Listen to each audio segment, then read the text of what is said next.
Meet at the Creek. Real faith, real life, real talk.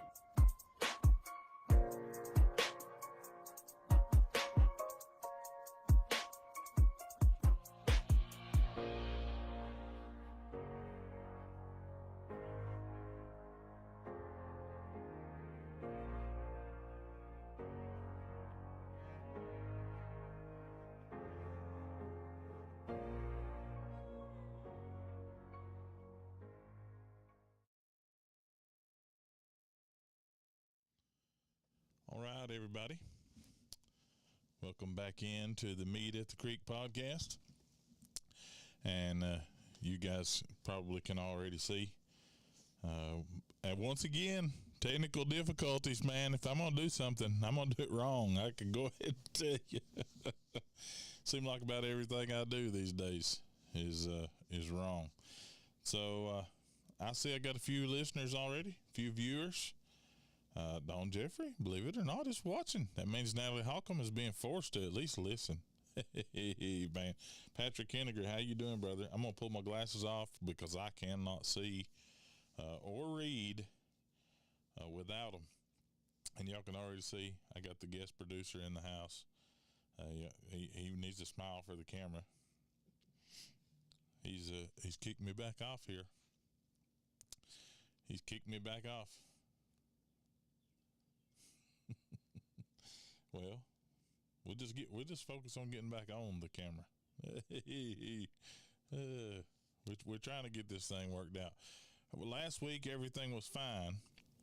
This week, try to reset the camera, and lo and behold, nothing wants to go right.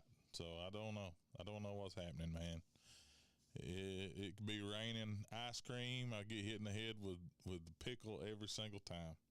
I'll just tell you. Yep, that's the way it goes. That is the way it goes. As soon as Austin gets done, we'll get started.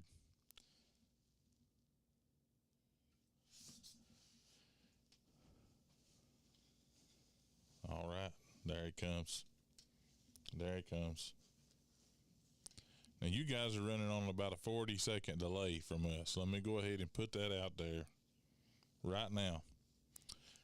So when you comment, you're going to be anywhere from 30 to 45 seconds behind where we're at live here. So keep that in mind as you comment. I do not care a bit in the world to back up and go over some, revisit something or answer a question, whatever. But you're just gonna have to bear with me while we figure that stuff out. So anyway, that's just kind of the way it is tonight, right? So, that's going to be the way it is from now on. This new software, that's how it's going to be. If I want to be able to do this, it's got to be as simple as I can make it. So, let me turn this up so y'all can hear Precious over here when he talks. It's got to be as simple as I can make it, or I ain't doing it. I'll just be honest with you. That's just kind of that's got to be the way it is. Amen. Just simple as I can make it, or I ain't doing it. I just got a text message, and yes, Miss Glenda, I got that. I got that earlier. I don't know if you're watching. I'm texting you back. Tune in on Facebook Live, because I'm running live on Facebook, and I'm running live on YouTube. So wherever you're watching tonight, do me a favor right now. Go over there, hit the like button, and right down here in the bottom, if you've got a tablet like this right here, right there next to the comment section, there'll be a little arrow. Hit that arrow and hit share. If y'all want to help me beat the algorithm, that is absolutely the best way for me to do it. Amen. So tonight, while we're trying to make ready here, let me just go ahead and tell you. Brother Patrick Henniger said, I am good, preach. How are you and Precious? So how are you, Precious? I'm doing pretty good. Well, for some reason or another, talk to me now. Check 1 2. There you are. So how you doing, Precious? I'm doing all right. Doing better now that I can hear myself. I understand, and I'm doing better now that you can hear yourself. Hey, man. Oh, I promise you that. Glory to God. Well, if y'all ain't already figured out tonight, I wasn't sure that that my son-in-law was going to be on. So, a few years ago, you and I had started a podcast, and it was called The Father, the Son-in-Law, and the Holy Ghost. And just as it is with everything, I try to put my fingers to. As soon as we got started, we had to stop. Yeah. It was just out of necessity. It wasn't because we wanted to. We just had to. Had the church building, going on. We were trying to finish, trying to move, and we just never have got started back.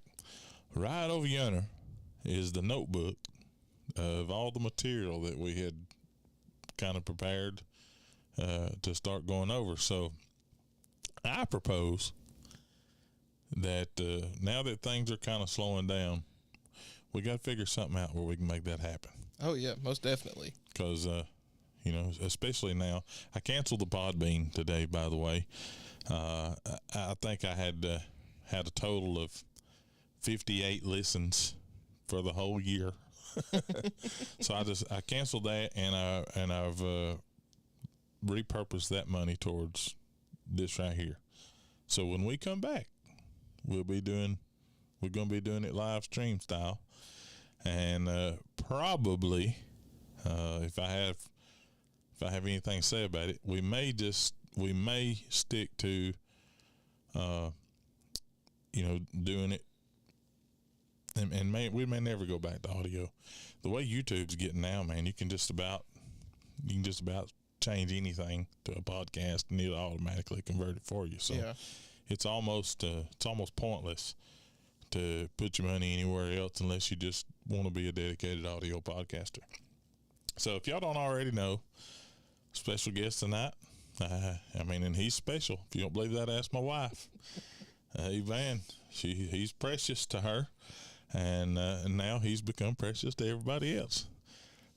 Thanks to Brother Brandon Gamble. Mm-hmm. Thank you, Brandon.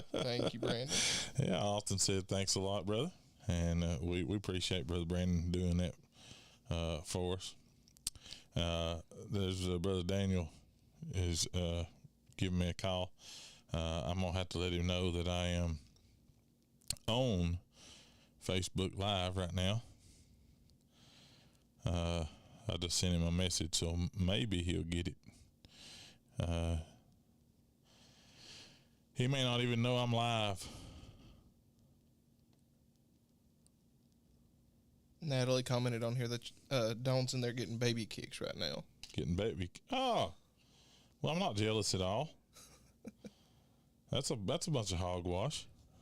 Yeah, Naomi got baby kicks about a week and a half before I did, so No kidding. I wasn't upset, not in the slightest. Not in the slightest, man. I tell you. But you weren't even upset when you found out it was a girl, were you? No. I was ecstatic. You were more ecstatic than Hudson. He showed his excitement better than I did. Oh, that's wonderful, man. Absolutely wonderful. So Austin here, Precious, is I guess you would call it the pastor in waiting, the head coach in waiting, Mud Creek edition, Mud Creek Baptist Church. We just call him, I'm just sitting here looking at Michael Dunn. Simple. Exactly, Brother Pee Wee. It's simple. But we call Brother Austin the assistant pastor because he's basically holding that responsibility, even without having the official title. But he also is an extraordinaire. And what I mean by that is he don't just do that job. He also does audio visuals. You run the TVs. You run the sound system. You play the keyboard. When we have congregationals, you basically lead that. You have to count heads for me every week. I mean, it's just it's like you have the job that never ends. And the only job that you are unwilling at this point to take on is mine. And I don't understand that. Because that's the hardest one to make everybody happy about. See, everybody likes singing. Oh, goodness. Oh, my goodness. So the music side is so much easier than the preaching side because you ain't got to step on anybody's toes while you singing them songs. Mm-hmm. Oh, my goodness. So,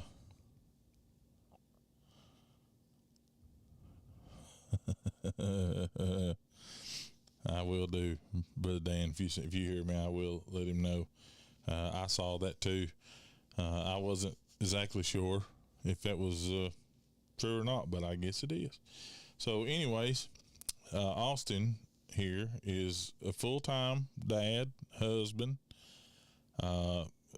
full-time precious to my wife, full-time son-in-law to me, full-time son to parents, and but Austin also has a full-time job that he actually makes money at.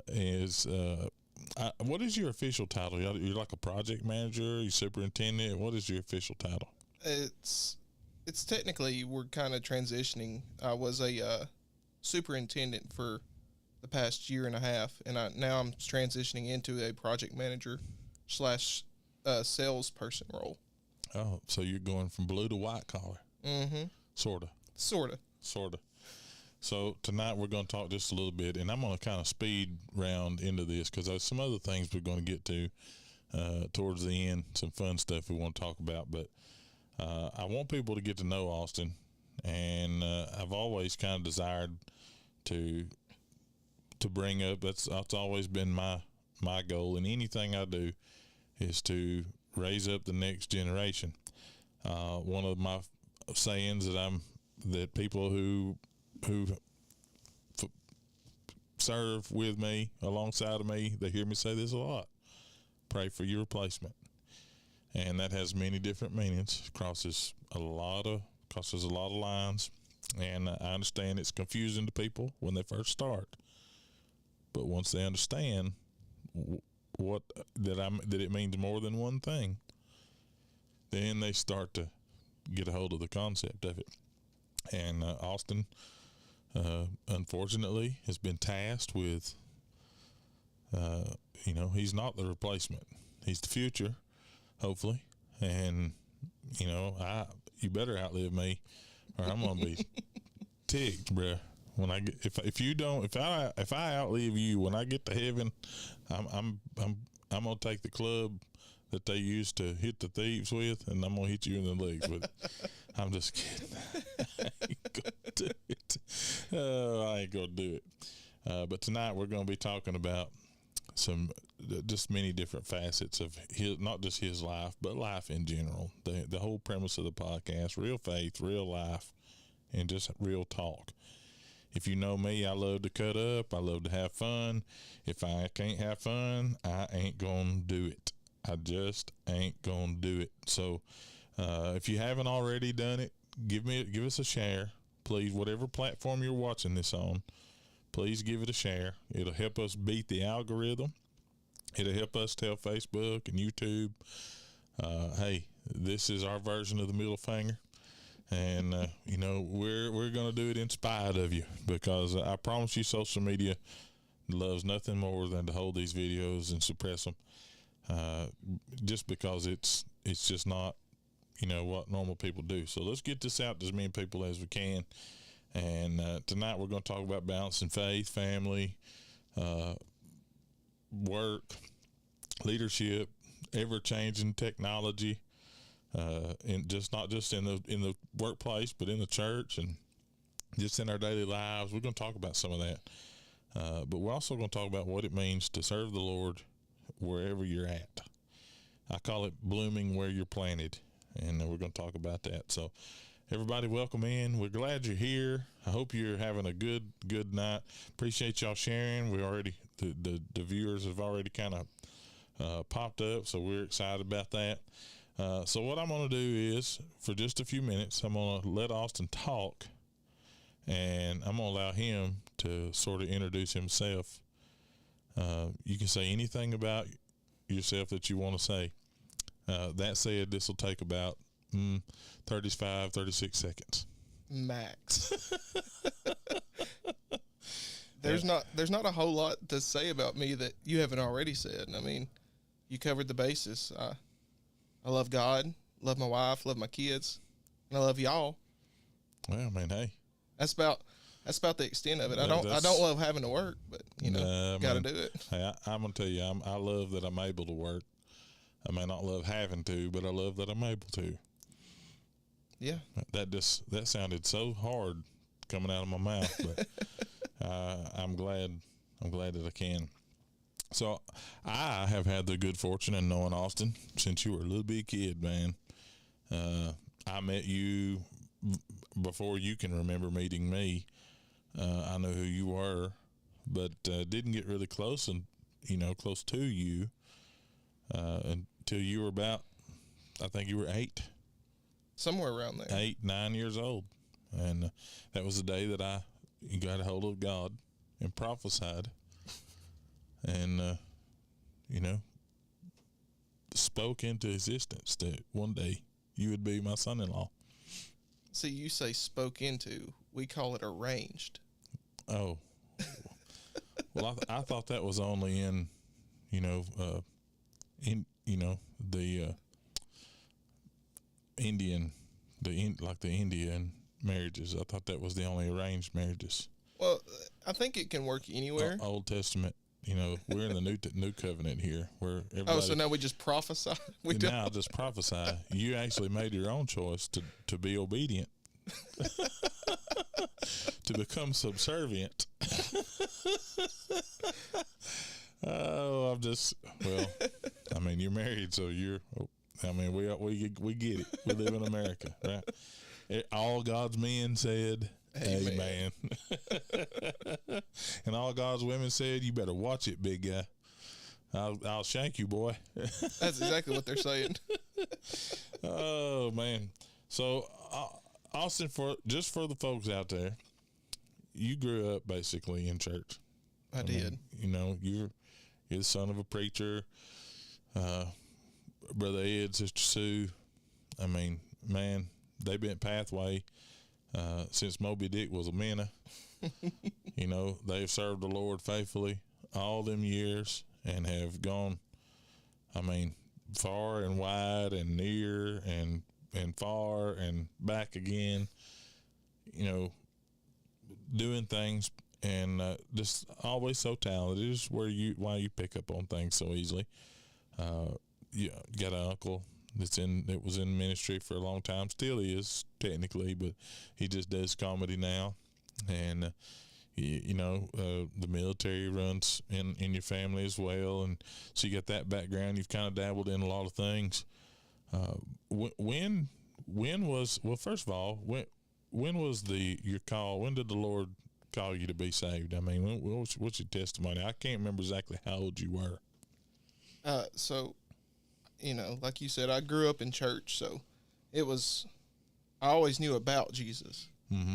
And even from a very early age, some of my earliest memories are standing up on the stage at Pathway, mm-hmm. singing, the little kids' nursery rhymes and hymns. Right. And that's, I guess that's where my love of music came from as well. Mm-hmm. But I didn't really get to know Jesus as a savior until after my aunt had died. And she grew up in church as well, and people, how people talk it whenever it's somebody's passed, and they're like, mm-hmm. well, we know she grew up in church, but she wasn't really living the Christian faith whenever she passed. Mm-hmm. And so I heard the questions a lot. I was 9, 10 years old, and I heard the questions like, do you think she made it? And so I started questioning that myself. Mm-hmm. I said, I don't know that I would make it. And I remember it very distinctly because we didn't go to church that Sunday because we had her funeral that day. Mm-hmm. And so that night, it was a Sunday night, and I was like, I couldn't sleep. Yeah. It got to that point where I was just like, I felt like if I went to sleep, I wasn't going to wake up. Mm-hmm. And that was a crazy thing to think about at 10 years old. Yeah. But so I went to my parents' room. It was 9:30, 10 o'clock at night. I said, hey, something ain't right. I got to fix it. Amen. And luckily, I did have that family that they knew exactly what to do and how to do it. And they showed me what the Bible had to say about it. And then they helped me to better understand what the Bible was saying because, you know, the Bible's written in Old English as is. It's hard for some adults to understand. So I'm glad I had a dad who was a preacher, and he was able to take and break down the scriptures and show me exactly what it meant to be saved. Amen.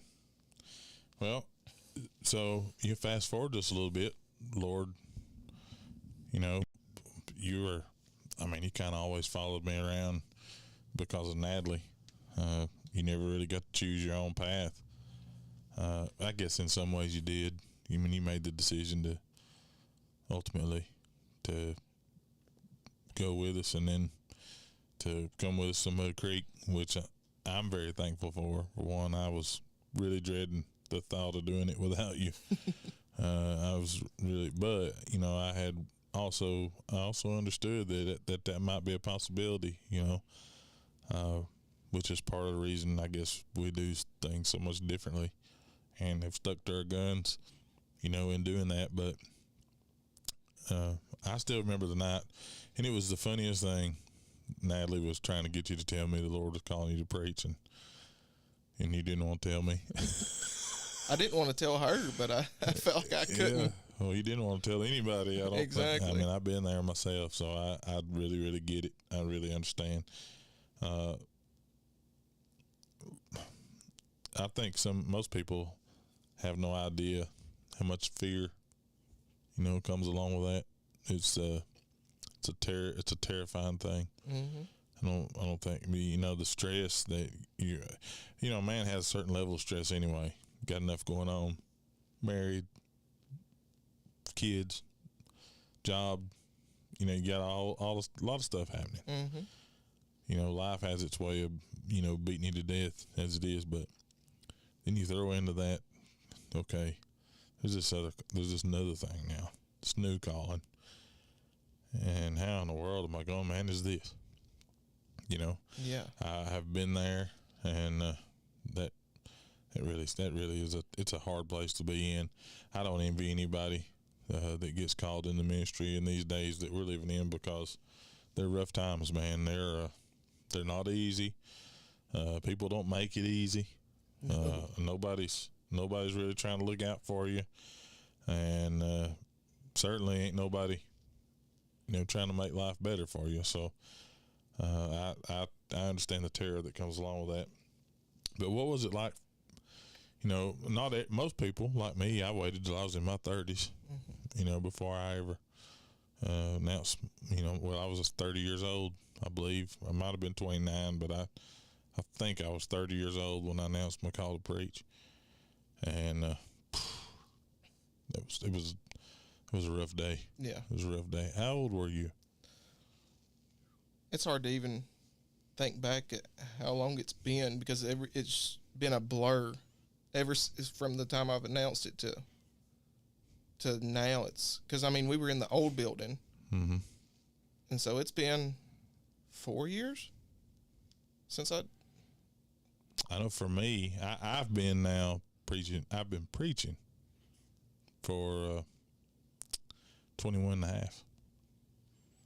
Since I announced my call to preach, it's been 21 and a half years. Wow.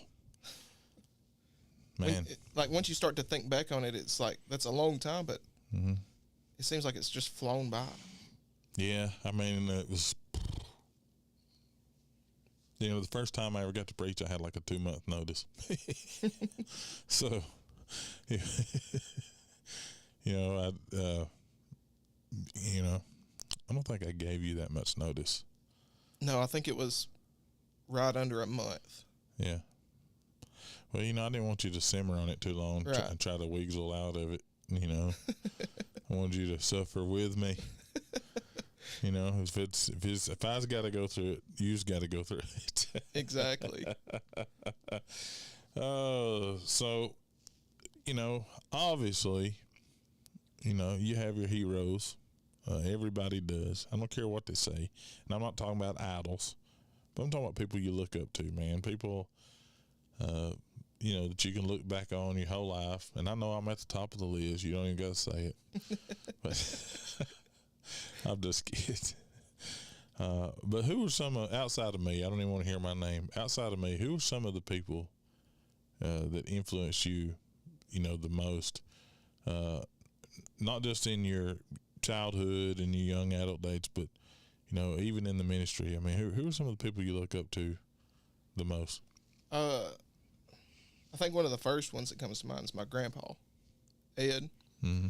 He influenced me from a very early age as far as what it's like to, you know, cling to the Lord through everything.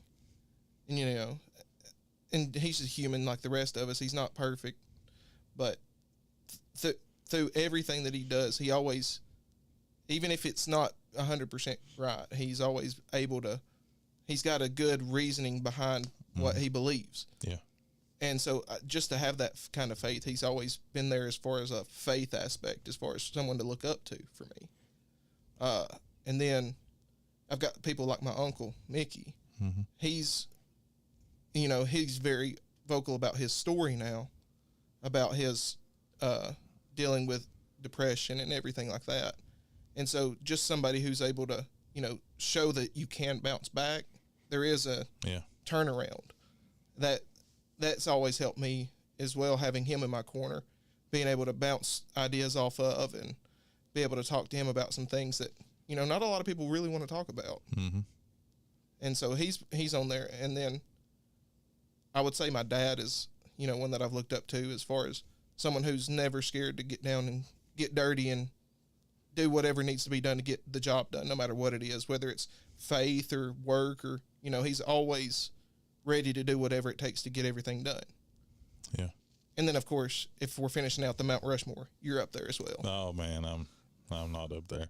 There's a lot of people that deserve to be up there. You know, you said my heroes. So this is my list. You can't change it. No. You're on that list. Well, I appreciate that. You're on my list of heroes, too, because not everybody can tolerate me. You know, not everybody is, you know, geared or wired to deal with, you know, the way I handle things. It's not personal, you know, even though it sounds like it. It's not ever personal. I come from a long line of, I mean, my history's in broadcasting and things like that. And you mentioned the other night we were talking, and I don't remember what we were talking about, but you were like, you know, it was DJing, and you was like, you know, that's kind of my thing. Mm-hmm. And the reason it's my thing is because I hate dead space. And I just hate dead air. Everybody in church got to witness that Sunday. I hate it. I mean, the one thing I can't stand is to have audio problems. And that's Greg Bell's fault. Greg Bell instilled that deep into your bones. Yes. Listen, man, a lot of people have no idea. You know, that was drilled into my head as a 16, 17-year-old kid working for him at the radio station. And Happy was right there with him, too. I mean, those guys would listen to the station. And if I didn't play the commercial break, if I didn't hit the next box, you know, to jump from one commercial to the next, I mean, if I was even a second off, I'd be getting a phone call. They didn't have text message, thank God. I'd be getting a phone call. The phone would be ringing. You know, you need to stay on top of that. Don't, if you pee when the music's playing, you know, commercial breaks, you be in there ready to run those pots. And I was like, okay, man, you know, they were listening. But it was important to them. Over time, it became important to me. You know, I don't, everybody's got pride to a certain degree. If I had pride, I do have a lot of pride. I always have. In doing a good job. If I'm going to do something, I want to do the very best I can do at it. So that became, for several years, no dead air, no dead space. If you can't find a song, find a commercial, but don't let anything, don't, dead space means they're turning the channel. Exactly. They're turning the station. So that's just something that's kind of always been, in the back of my mind. So when exactly, I still remember me asking the question, are y'all going to come with me? Are y'all going to do this with me? And I still remember you looking at Natalie going, I don't want to. You didn't say it out loud, but I could read your mind. I'm not psychic, but the Lord gave me, and I knew you didn't want to. But I knew that you knew she wanted to. You didn't want to for some obvious reasons. I'll just say it like this. You didn't, because we had all come out of a pretty intense situation. Mm-hmm. Not to speak ill of anybody else. That's long over and done, and bygones are bygones there. But, it was a pretty intense situation. Feelings got hurt. We all came out of it with a little baggage on both sides. But now that everything's kind of water under the bridge, especially on I know now, I see now what God allowed. He allowed because I wouldn't listen. Right. I was just terrified to do what I should have done a long, long time ago. And that was God's way of forcing me out. And forcing me out into the same kind of seasons that Abraham and Moses and others had. You're either going to do it or I'm going to make you do it. You're going to do it or you're going to do it. One of the two. But you're going to do it. And so I did that. And I remember you having that same kind of moment there. You've probably wanted to quit 100 times, or at least quit me 100 times since, but I ain't going to let you. It's just kind of how it goes, buddy. I'm sorry. But, your life's ruined from this point on. You stuck with me. What was it about the work?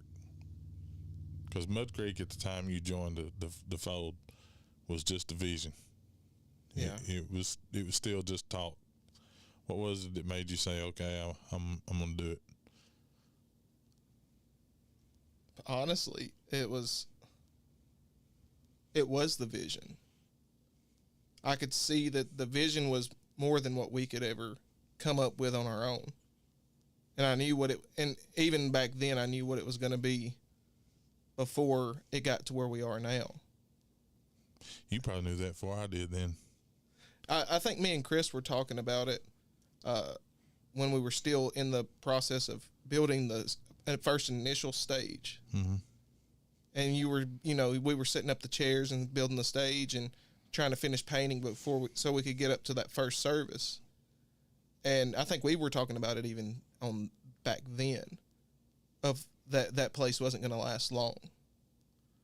And just, it was just a weird piece about it. Mm-hmm. Me and Natalie talked about it several times after you asked us if we were coming along.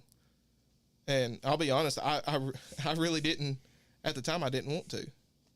But that was just a personal thing for me. We had just started going to Happy Home, on a regular basis, and we got in with their young adult group, and they all had kids, and that was around our kids' ages. And so it was something that was like already well established. Mm-hmm. And I didn't want to have to start over new, because as well as I do, with me and Natalie growing up in church, mm-hmm. a lot of the times the churches we were in, we were some of the only people our age. Yeah. And so it felt nice to have something where we had people like us. Right. And so just the thought of starting over really scared me. Mm-hmm. But then once I got that just piece about it, the more we talked, and then we had that vision of what the church is going to turn into, and there was no looking back after that. Yeah. Well, Dustin and I have always had sort of the same idea about if we ever had the opportunity to see something from the ground up.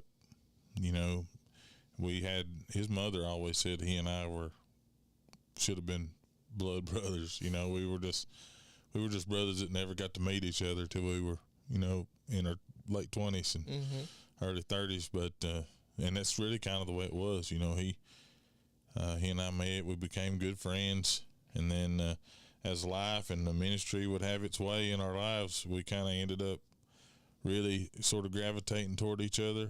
Our ideas, our theology was the same. Our ideology is the same. And, you know, our methodology is very, very similar. You know, we're both of us unwilling to allow preferences to override precept. We're unwilling to let preferences, you know, drive us to keeping other people out from under the sound of the gospel. That's what we live for. That's what we want to see. So we were willing to sacrifice our own wants and preferences just to make sure that others who might not otherwise have an opportunity to hear could have an opportunity to hear. And while that offends some, it has been very beneficial to others. So I was always on the side of being willing to offend the Pharisee to reach the sinner, you know, because I was one of them. I was both. And I told Brother Mike Twining one time, I'm a recovering Pharisee. That's all I am. I'm still in recovery. Like NF. I'm still on that album. He still lives in the basement. And I'm trying to kill it, but I mean, it just won't go away. So that's how it goes. I want to transition just for a minute. One of the things that you do, and we've talked about it a little bit, is run the audio and the video, and you know that stuff is changing. I mean, I'm falling so far behind so fast. If it ain't press and plug and play, man, I just can't hardly do it anymore. It's just too much to absorb. I don't understand a lot of the things nowadays, and so I have to memorize steps, and Right. if I get one step wrong now, I'm out of the loop, and it's just it's unfortunate, but that's been how it is for me. How is it that you're able to catch on to this stuff so much faster than me? It's a lot of trial and error. A lot of trial and error. Well, before I started playing the piano in the services, so during the rehearsal times is when I would do a lot of trials. Mm-hmm. And now that I've got it pretty well mapped out during those times, I'm able to do minor adjustments. Because once you get the bases figured out, it's a lot of minor adjustments is all it really boils down to. Yeah. But it's trial and error, and then YouTube videos. Any memorable sound booth disasters? Mine or just in general? In general, or yours? Well, I've got a little bit of recency bias. Okay. Go back to 2 Sundays ago.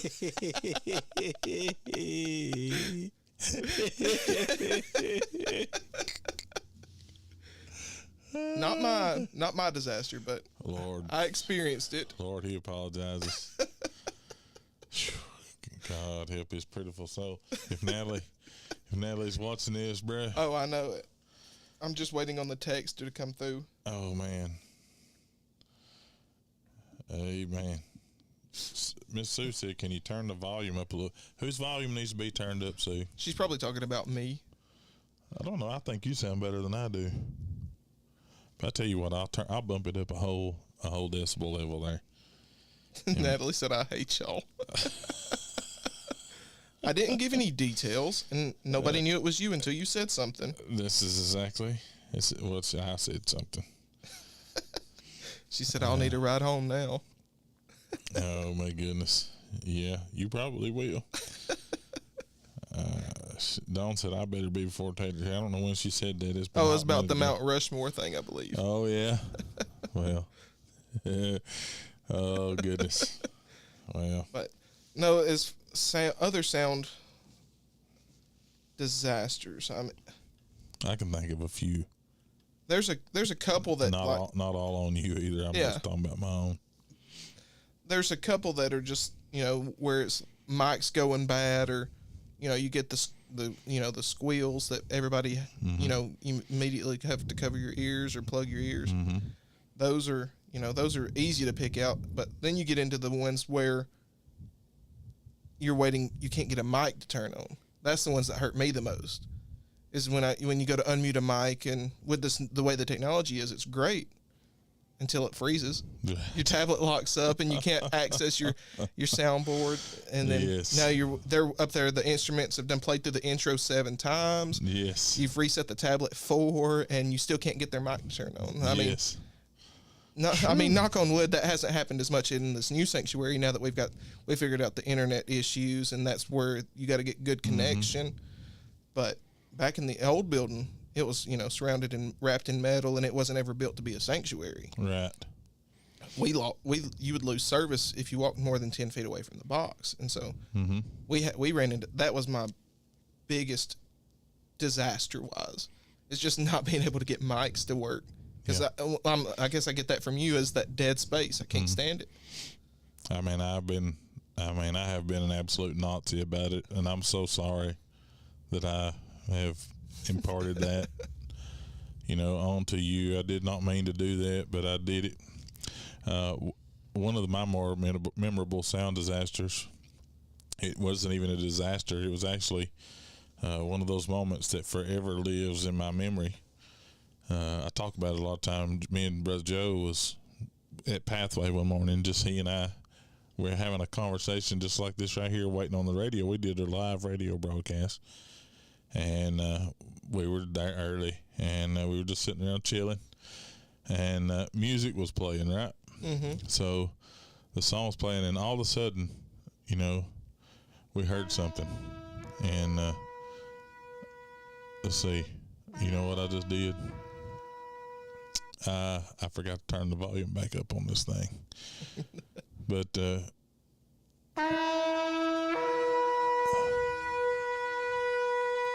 going on right here? Did that disconnect? I bet you anything that disconnected. It sounded like it did disconnect. It sure did. No, it's still connected. But for whatever reason...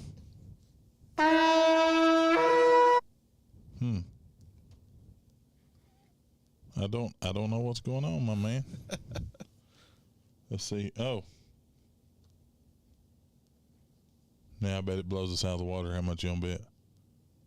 In season. Yeah. It was kind of like this right here.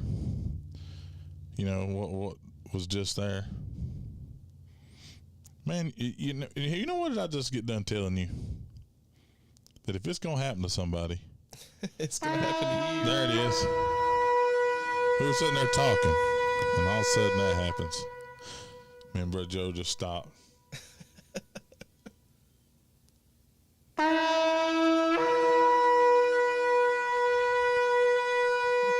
we looked at each other on the second one, and the third one's coming, and I said, Joe, did we miss it?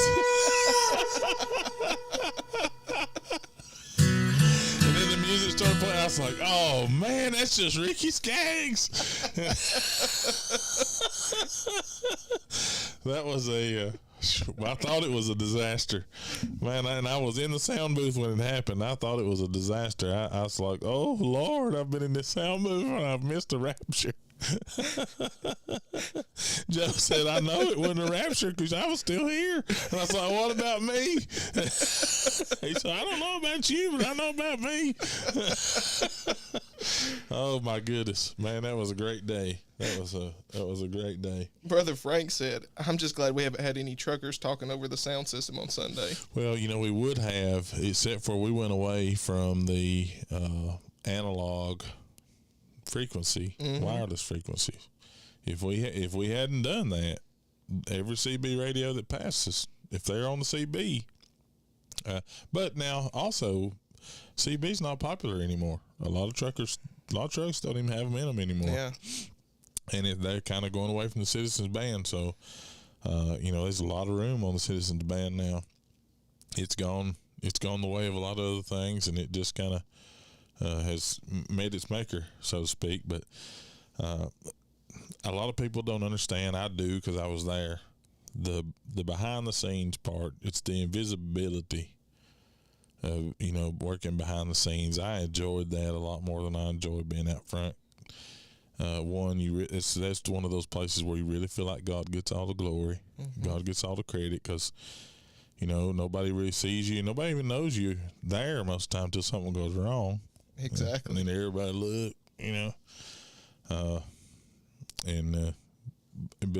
that is one of the most enjoyable things that I ever got to do, was be in the media ministry. I think I took to it so naturally because I enjoyed it.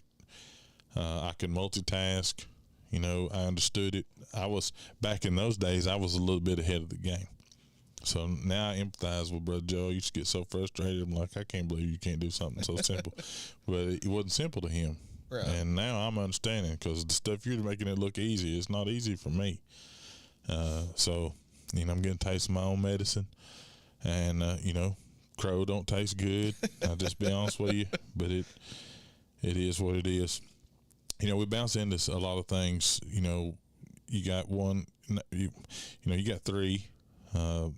One here, or two here, and another one coming soon. It's you're about to get a good taste of what I had. All except for Hudson being in the middle. Right. He's kind of like Jesus. He's going to be between two of them. But anyway, it was having three different children to tend to when they were growing up. They're all different. All of your kids are different.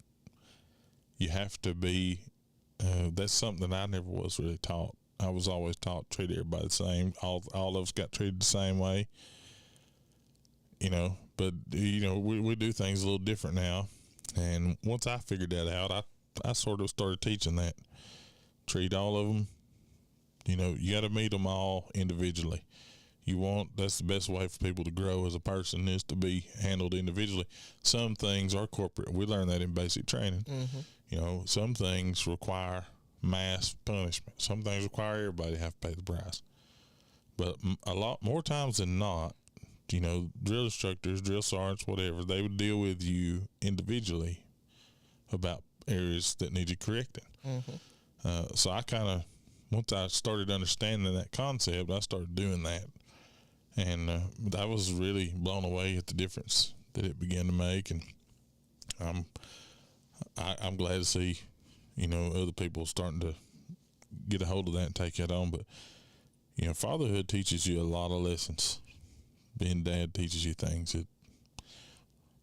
Can you think of something in particular maybe that you learned that you wouldn't have learned had you not been a dad yourself?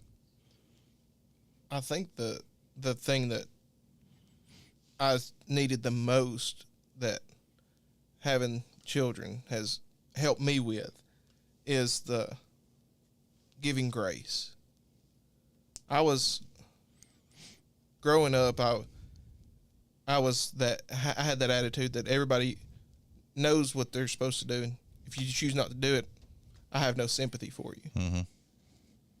And then having kids, you realize that sometimes it's easy to slip up. Mm-hmm. And I think that's why now, being a father, I'm able to use them in my messages more so, because that's where I see the most change in my life, is how I react to what my kids are doing. Mm-hmm.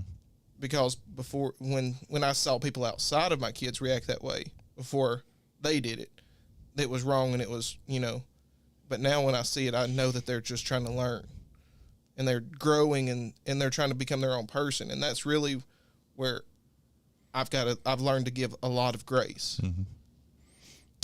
Do you think your full-time job, anything that you learn, let me rephrase this. Do you think those lessons that you learn as a dad, don't just translate into your spiritual life, they also translate to your regular full-time job? Yes. Because, I deal with a lot of adults that act like kids.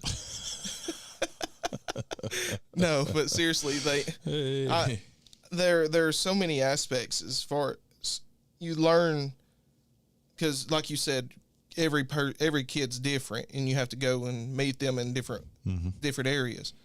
Well, it's not just kids; it's adults too. If I went up to somebody and tried to cut up with them the same way I come up to cut up with you, they try to fight me. Mm-hmm. Oh yeah, they definitely would. But I also couldn't just go up to any random person and try to hug up on them like I do Dawn either. Yeah. Because then I'd get arrested. It ain't that bad. No, but the way people are nowadays, they don't even like to be hugged. Yes, this is true. This is true. And so if I went up and just wrapped somebody up in a hug and told them I loved them and I missed them, they'd probably think I was crazy. So you gotta, and in the workforce it's the same way. Yeah. Like I've got different customers and people that I deal with on a daily basis. They could be working in offices next to each other in the same company, but I walk into their office as completely different people. Me and one of my sales reps were talking the other day, and we told him, because he sells the flooring, and then we sell the flooring for him to our customers. And we were talking, and he said, "You've got to really walk around with a bag full of masks, because every person needs a different version of you. It's all still you, but everybody needs a different version of you." Yeah. One of we talk about how things that we learn in one place translate to the other areas of our life.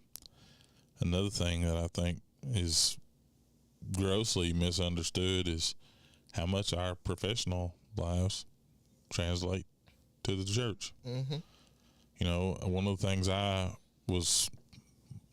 people were so adamant against, and I understand why they said it. I do get it about church being a business. I do understand why nobody in their right minds should ever want to run the church the same approach to that. Well, they shouldn't want it to act like it's some kind of business. Right. The church's not in the business of, getting rich, making people rich, but the church is in the business of making people spiritually rich. Mm-hmm. And if you're trying to increase people's wealth or value in any way, shape, or form, you sort of have to apply business principles to that. And there's some things that I've learned in my job that, we started Mud Creek on some of those principles. Getting to be around other business leaders and community leaders and people who have put successful things together. I pick their brain. I'm like, what worked for you? Did this work? Did that work? How'd you do this? How'd you handle that? How'd you do this or that or the other? And they gave me advice, and it was up to me to figure out how to apply that spiritually, to Mud Creek. And we did that, and it's been very beneficial in a lot of ways. Now, what that does is sometimes it translates into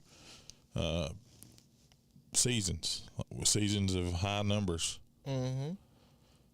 What I found out, though, in the seasons of high numbers is low growth. You grow in number, but you grow in quantity, but not quality. And then now we're in one of those seasons where the people who, and I'm not trying to be ugly. You might be watching tonight. Maybe you get offended. Maybe you think I'm talking about you. Maybe I am. No apologies, but because I used to be this guy.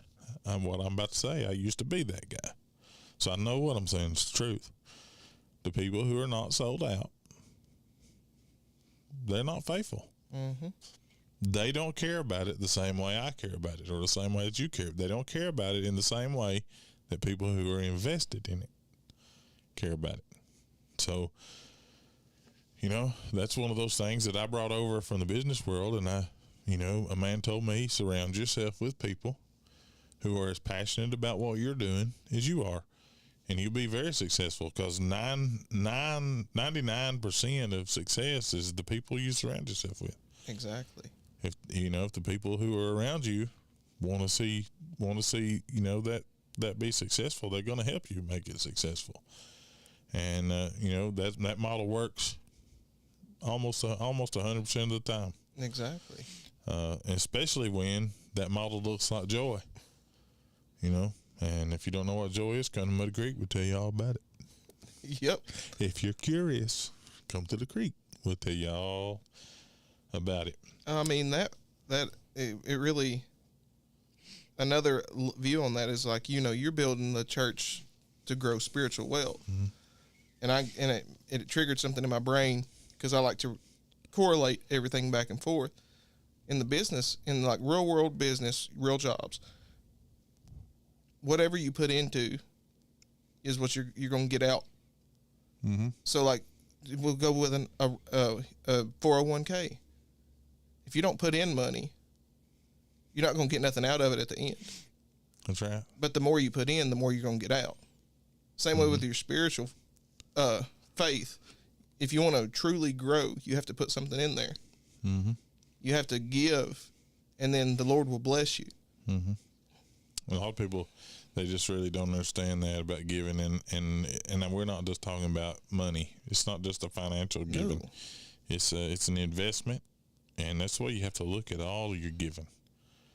You know, whether it's through your time, through your money, through your gifts and talents, through your knowledge, you know, whatever you have to look at all of your giving, whatever form or fashion, as an investment into the ministry, into the work of the ministry. And I know a lot of people just don't understand that. So those are just some things that God continually teaches me. Mm-hmm. And I'm glad for those little moments where he teaches me, you know, how stupid I am. And I'm sure you are too.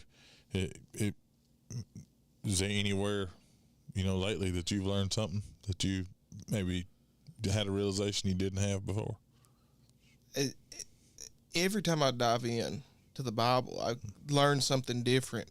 You know, I could read the same verse every day and get something different out of it. Mm-hmm. And it really, we have that Friday night small group session at our house every other Friday. Mm-hmm. And whenever I go to doing some studying on wherever we're at, because right now we're in Isaiah, when I get into that, I start digging and finding places where I've misunderstood, or I'm learning something different every Friday when we're doing those studies. And then people will say something and I'll be like, man, I wish I would have figured that one out. I wish I wouldn't have to hear it from you. But then there's those times where I get into it and I say, Al, I wish you wouldn't have shown me that. Mm-hmm. And those are the ones at the end of the day, I like more. Mm-hmm. Like, I do love the really good, nice, shiny gold nuggets. Mm-hmm.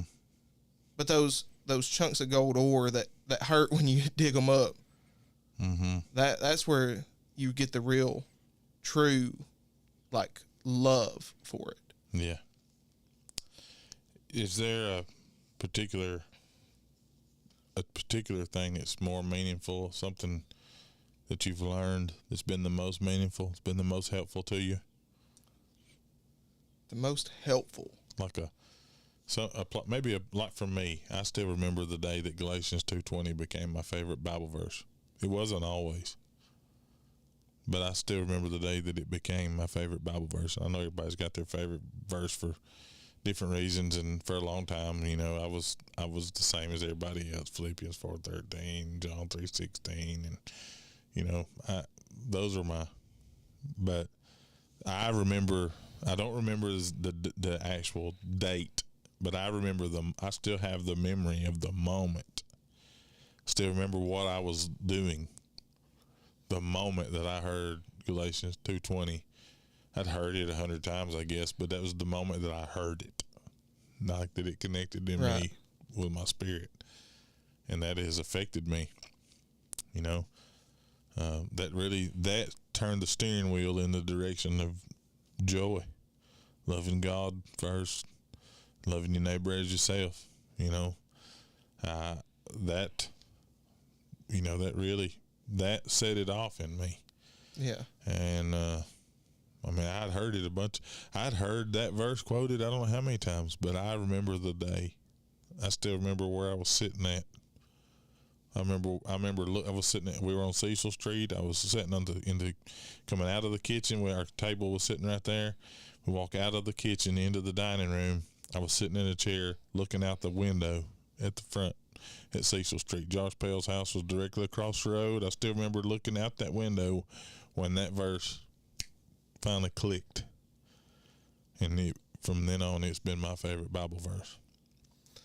I think my favorite Bible verse, I can still remember exactly when it was. It's Isaiah 12:2. And it was actually when I was in basic training. It was week 4 of basic training. I was, because you've been through it, the basic training, they beat you up to where you're down as low as you can get so they can build you back up. Well, we were right at about the epitome of as low as you can get. And I was at my end. There was no way I could do any more in my mind.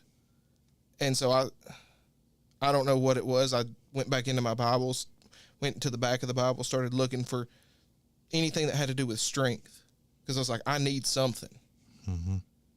And Isaiah 12:2 popped up. And so I flip over there, and, I flipped through all of them, and Isaiah 12:2 is where I landed, and it really hit. It really hit deeper than anything for me. And it tells you that, and he says, "The Lord is my strength and my song." When I feel like I have nothing else, he was my strength. When I felt like I had nothing else to say, he was my song. And so whenever I was in that moment, I was already, I'm not going to say I was at a vulnerable spot, but, I was at a moment where I needed something that only he could provide. And that verse stuck with me. And then as we pushed along, we got into our Sunday, on Sundays, they would let us go to our services for church or what have you. And I went to they didn't even call it a Baptist service. They called it was a collective. Collective Protestant. Yes, that's what it was called. And anyway, it beat nothing. Yeah, I mean, it was different every week. I don't think the majority. They cater to the Catholics. They cater to the Muslims. They cater to the Pentecostal, but everybody else got lumped together in the collective Protestant, which means some Sunday you have a real high energy, up tempo, colorful, chaplain. Some Sundays you would move from Church of God in Christ to Presbytery to United Methodist to Independent Baptist to Southern Baptist to First Baptist. I mean, it was something something different every week. You never got the same thing, and it was very difficult because they would all teach different doctrine. Yeah, which I got lucky. The service that followed this, just like full on rewiring of my brain, essentially, is what it was. It was it was a Baptist, more Baptist themed. And they had the CCM before CCM was cool. They had the group that was up there. It wasn't flashy, but it was at the same time. But it was the very heartfelt songs that Natalie sings in it. You feel it like prickling the deepest part of your heartstrings. And it was like God saying, "I gave you exactly what you needed. Yeah. How are you going to accept it?" I was fortunate too, because about halfway through, Mark Moon was with me. And he was a youth pastor, and we talked our drill sergeants into letting us clean out the supply room. And on Sunday mornings, we would get up and clean the supply room out, stack all of the stuff in the supply room, out into the platoon common area. They'd let us go in there, and Mark would lead a Bible study, basically preach to us. And there was like 12 or 13 of us. They'd go in there, and then when it was done, we'd all get back out, pick everything up, stick it back in there. Had to be put back in there just perfect, But it was good that we had that. Once that started, then we were all a little bit better off. But I was thankful for that. So I'm gonna do a fast five with you, and then I'm gonna get a closing question before we just go random. Okay. Fast five. Favorite Bible character besides Jesus? Ooh, Jonah. Favorite worship song right now? Probably. Ooh, that's tough. Probably God, I'm Just Grateful, because I love to hear Hudson sing it. Yeah. That's the same reason I love the song. Favorite family activity? Favorite family activity. Ooh. See, I'm too competitive for like games and stuff. So it's got to be like, it's probably movie night. Mm-hmm. Favorite church activity? 4th of July. Hey, I knew that was coming. Patrick Henniger mentioned it in the comment section earlier, too, about you being a fireworks expert. One piece of technology that you don't think you could live without. Ooh. If it was the last thing to go, this would be the last thing you want to turn loose of. Oh, the last thing to turn loose of? Ooh, probably. It would have to be my phone, just because of the work aspect and being able to connect with everybody. Not for, like, you could take away smartphones. I would be fine. But the telephone itself, being able to call and get a hold of people. Yeah. That's the part I wouldn't want to lose. Like, you could get rid of the Facebook and the Instagram and I'd be fine. But it's the actual getting to be able to talk to people. Because otherwise, like, you know, you can still drive and meet people, but, you know, you run into the issue of, are they at home? Are they not? So, yeah, I think it'd be the telephone. Starbucks or Dunkin'? Oh, 7 Brew. Hey, I'd be a scoot on around kind of guy myself. I like them. I ain't never had 7 Brew. I might be a fan. See, I'm spoiled now because I got a 7 Brew right down the street from the office. So, and them and a Dutch Bros. So I don't have to. My favorite coffee place is in Gatlinburg, Coffee and Company there, right there off the strip. But that's that's neither here nor there. Anyway, that's my favorite coffee. I'm a coffee over tea kind of guy, but I like sweet tea. See, I'm a tea over anything. A tea over energy drink? Over anything. Tea over anything. Like all I drink all day, other than the occasional, I'll get an energy drink every now and again, or maybe a coffee one morning out of every week. But it's water and tea. Like, you could take away all the Cokes, all the energy drinks, all the coffee. If you give me tea and water, I'll be perfectly fine.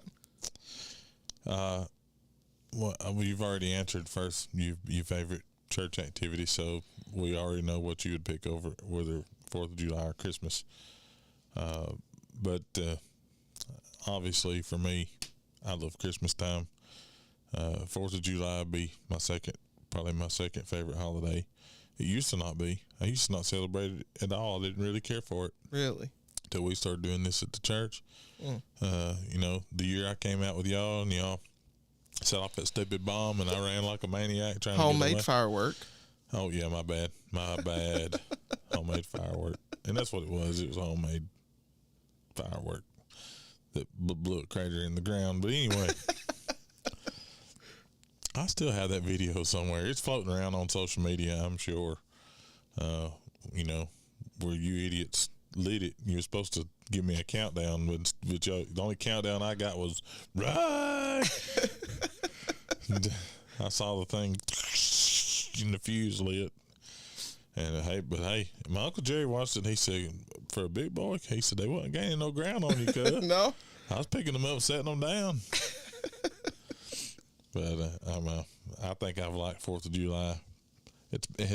I started to enjoy it again after that. I always had gotten kind of burnt out on, the crowds and the noise, and I always had to work. I always end up having to get up. Back all my life, I had to get up and go to work the next day. So staying up all night wasn't my thing when you got to get up and go to the job. Exactly. But now I enjoy it more because of what we do and how we do it. It's a lot of fun now.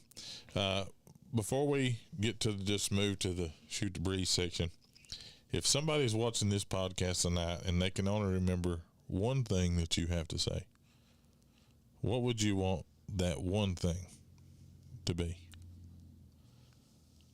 The one thing. If I could only pick one thing for them to remember, from everything that I've said, Mm-hmm. Jesus is King. You can't live without him. Don't even try. Amen. Mine would be similar. Jesus first, others second. Yourself last. Joy. True joy. If you really want joy, that's the way to do it. That said, now we've got, I'm going to talk this tomorrow. Obviously, is election day. Everybody, I ain't going to get political. I'm not going to tell you who to vote for, Craig. But anyway. That cough sounds like you might need to get it checked out. I know, man. It's terrible, terrible cough. Listen, all jokes aside, win or lose, Craig Holcomb still be my friend. He's one of my best friends my whole life, so of course I'm going to vote for him. It don't mean I hate somebody else. It just means I think he'll do a wonderful job, and he's got my support. He's good. In my opinion, he's as good as qualified as anybody, and I'm going to vote for him. I hope you do too, but if you don't, please at least go vote. Yes. As a service member, that's important to me. It used to not be, but it is important to me now because I know the price. Freedom has a price. It costed somebody their life for us to be able to have that right, and I hope that everybody will get out and go vote. That said, let's move right along to the next thing. Got VBS coming up to church. We're excited about that. But I'd be lying if I said I wasn't, but I am looking forward to our biggest event of the year. And it used to not be, but it is now. And that's partly because of our pyrotechnic freak son-in-law over here. That Faith Fellowship fireworks, man, has it grown or what? More than I would have ever thought it would. I mean, did you ever think you'd be shooting fireworks for a whole crowd? No. I mean, I always, dreamed about it, but I never really thought that would be something that I would do. I thought it would maybe shoot fireworks from the family out at the section house, and maybe a couple of the neighbors step out and watch when I shoot them, and that'd be it. But for what it's turned into, it's really blown me away at the amount of support that we've even gotten from just the surrounding communities. Mm-hmm. Your favorite 5 words are now, "Hey Austin, light it up." I have to say that is some of the sweetest sounding music to my ears. Yeah, I mean, I can see from across the parking lot. I can see the hair stand up on the back of your neck. Yeah, and then sometimes when them fireworks blow up a little close, you can see the shadow of those hairs fading away. Coach Hollis said last year, he's like, I have never been more in fear for somebody else's life than I was for the life of Austin Holcomb tonight. He said it last year, it was like he scared me to death. And man, he was bouncing back and forth, stuff going off, and he's like, "There's so much chaos," and it's like I couldn't. I was trying to watch him, but I kept watching the fire. Every time I was trying to watch him and wanted to go up, but I watch it go up and blow up, and I'd try to find him and another to go off, and I'd follow it back up, and I'm like, "Oh, Austin's gonna die." Well, it's pretty. I think the sweetest one was Miss Glenda's granddaughter. Yeah, I heard about that one last year. She was worried about me the whole time. Miss Glenda said she couldn't even hardly watch the show because she was so worried about me being down there and under them. Yeah. But it's something about it. I've always loved the bigger mortars, the single shots that, make the real pretty big colors. Mm-hmm. That's always been my favorite just because I don't know if it's the shock wave, the big boom or what it is, but something about being right there in the middle of all that. Mm-hmm. It's almost calming for me. Yeah, I could see that. It's you're a weirdo, and you like the sound of cannon blasts. I could see that. Natalie said, "How is his wife the only one not scared?" Well, I mean, it's life insurance, man. It's just the way it is. She's the only one's getting paid. She's seen me do it, and back when we were doing shows out at Section, she saw me do some stuff that was not dangerous, but it was a lot. It was a lot. It was a lot scarier to watch than this. I was there for some of that junk, and that's. I mean, when we had 3 guys, me and my 2 buddies that helped me start with it. It was entirely too much testosterone to have with things that go boom. Yeah, I mean, when we have 7 mortars and there's only 3 of us, so that's 6 hands. And we're trying to make sure all 7 go off at the same time, so we're laying down and under them trying to light them. It gets kind of sketchy. Mm-hmm. But, you know, now we've progressed to the cakes that make it all pretty for us, and we light it and walk away, and it's easy. Yeah. Well, I mean, that happens when you get a little older. Yeah, there ain't no way I could run like I used to from them things. Man, if y'all see me running, y'all better run. That's all I'm saying. That's all I'm saying. So, you know, obviously that's going to start at July the 3rd. We're having VBS July 1st, 2nd. Bring your kids. If y'all going to be in town, bring your kids. We love to have them. You know, it starts 6 o'clock each night. July the 3rd is our friends and family night, and it's also our Faith Fellowship fireworks event. Sugar Bear Holler is going to open at 6:30. We're going to have barrel train rides.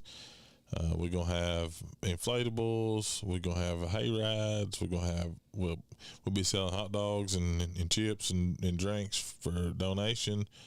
All the money that we raise will go towards next year's event.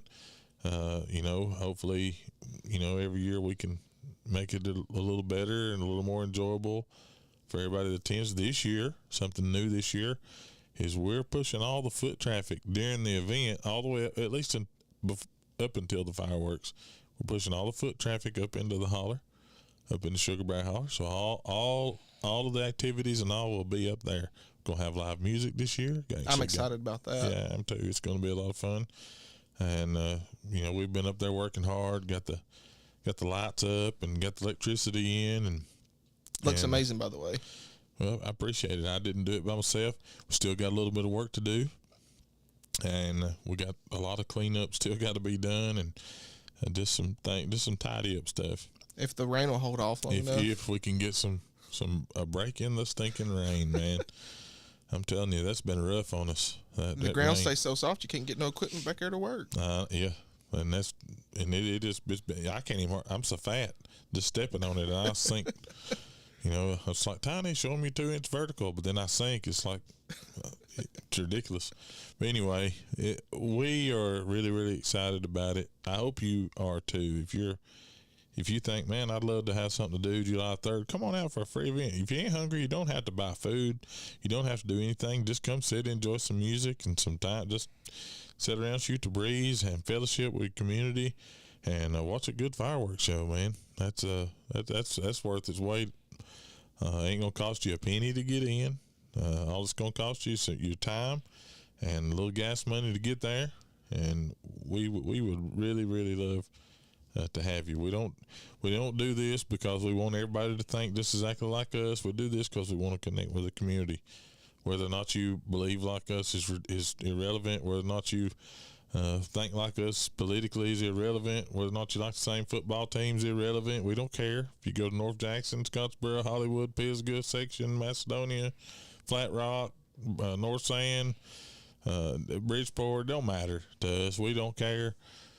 We just want to offer something that the whole community can once and for all come together and just enjoy time with your neighbors, and that's what it's all about. And we hope to provide that kind of atmosphere.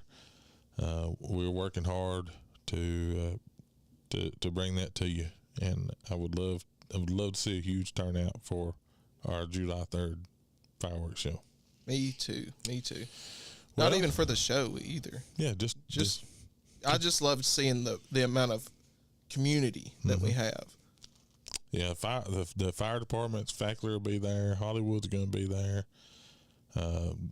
Jerry, the mayor of Hollywood's gonna come this year. He's telling me he's excited about it. I'm excited about it. He's been spreading the word, and we're really looking forward to that. We got some sponsors this year, maybe some vendors set up, doing some things. Bubbly Sugar Shack will be in Sugar Bear Holler.